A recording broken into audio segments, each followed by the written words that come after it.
大家好啊，歡迎嚟到歐師傅工作室。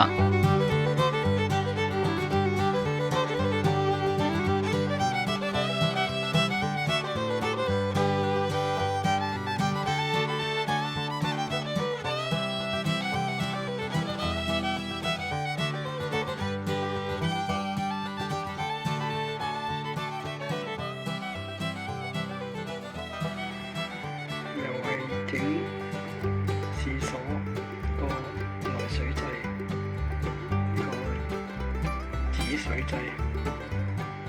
而家呢個就係個舊嗰個嚟嘅，點解要換呢？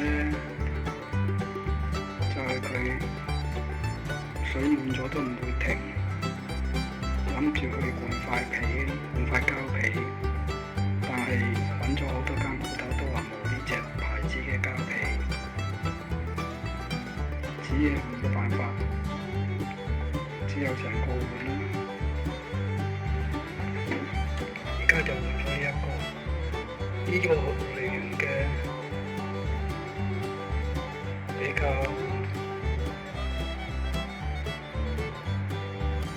好多鋪頭都買呢一種，換咗之後。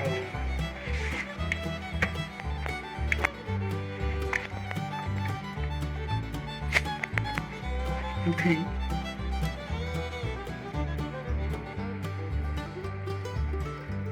都今次比較順利啲，換得好快。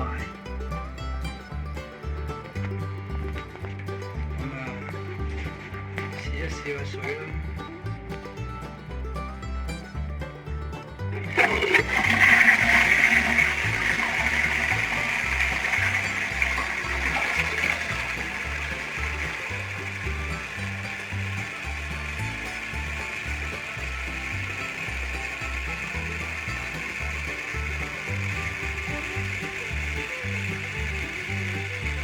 我記得上次整呢個嘅，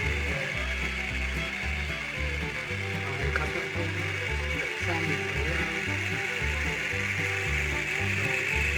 漏水，即係止唔到水。上次止唔到水咧，就係有啲膠位入邊嗰度冇棘晒。今次呢個希望 OK 啦，又用耐啲啦。今日係2026年5月28日。